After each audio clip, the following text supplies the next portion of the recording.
Eh, saya mengikut Kristen adalah lebih daripada tahun 76 awal begitu, dan kegiatan itu kami tetap biasa. Tapi pada tahun 92 iman kami pernah goyah dengan adanya serangan, yaitu dikatakan bahwa Kristen itu adalah menyembah tiga Allah begitu.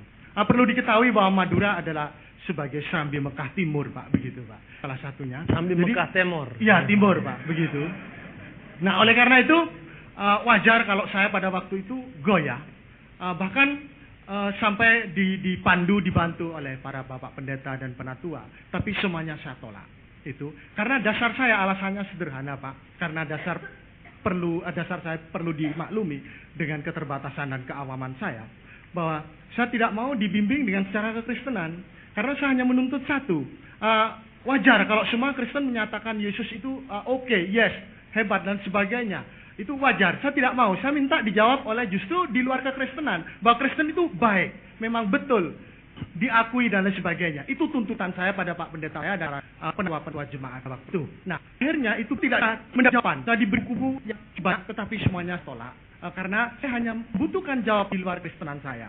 Nah, kembali lagi, syukur alhamdulillah bahwa saya juga memiliki sebuah Al-Quran yang dengan terjemahan, ada terjemahan bahasa Indonesia.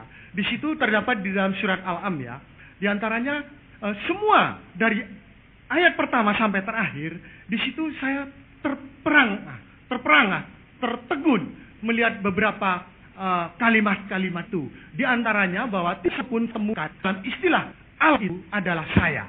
Tetapi di situ menyebutkan bahwa selalu dengan dikatakan kami. Jadi disinilah keterbatasan dan keawaman saya dengan kemampuan saya yang sangat rendah dan sederhana itu. Maka saya tangkap bahwa mungkin inilah jawaban dari Tuhan bagi saya.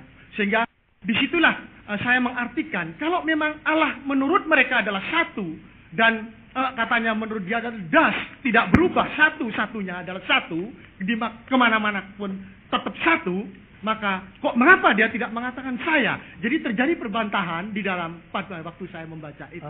Nah, pertanyaannya? Ya, pertanyaannya begini, mengapa di dalam Al-Quran itu tidak dijelaskan kepada jemaatnya sendiri bahwa sudah ada penjelasan yang sedemikian itu, kok tidak dengan istilah saya, tapi dengan kata kami. Jadi kami di sinilah kami kembali menjadi orang Kristen kembali dan mendapatkan satu kekuatan iman di dalam kekristenan. Apalagi tadi sudah cukup jelas khotbah Bapak yang begitu memberikan dorongan kepada saya. Nah, ini kami mohon penjelasan sejauh mana Al-Quran itu sendiri kebenarannya dalam arti pengertiannya, Pak. Kalimat-kalimat tentang Allah dan Trinitas itu. Demikian mungkin. Terima kasih, Pak. Terima kasih ya.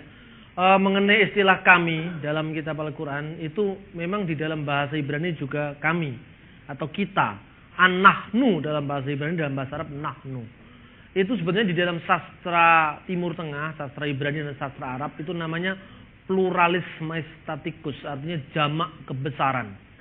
Jadi jamak kebesaran itu kalau di Indonesia mengenal yang namanya jamak kehormatan. Hormat kami kalau menulis surat. Tapi ini konteksnya berbeda. Kalau di sastra Timur Tengah itu jamak kebesaran. Artinya memang itu bisa untuk menjelaskan bahwa Allah itu satunya lebih daripada sekedar kesatuan matematis. Tapi kesatuan yang besar, kesatuan yang melebihi daripada kesatuan yang dikenal. Sehingga di dalam diri Allah itu barangkali bisa digambarkan ada unsur kekayaan yang tidak bisa disederhanakan. Tetapi untuk menunjuk bukti langsung saya kira itu terlalu jauh. Hanya kalau Allah itu satu dan satunya berbeda dengan kesatuan kita, kenapa kita sulit memahami bahwa dalam diri Allah itu satunya tidak seperti satunya batu, satunya matematik, tapi kesatuan yang lebih kaya. Dan yang kita gambarkan tadi dengan ketritunggalannya, Allah sebagai wujud atau eksistens, Allah sebagai firman, dan Allah itu sebagai roh, yaitu Bapa, Putra, dan Roh Kudus, yang tidak lain adalah Allah yang esa.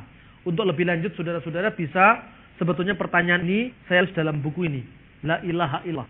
Ini tulisan ini pernah saya sajikan dalam seminar bersama Ki Haji Agil Zat. Yang ini memang tidak setiap orang kiai bisa diajak diskusi dan dialog, tapi yang bisa diajak supaya minimal ketika kita di saling mahal kita tidak dipensikan untuk berdoa. Soal orang ini mengenal kebenaran, saya kira urusan kita, urusan Tuhan sendiri.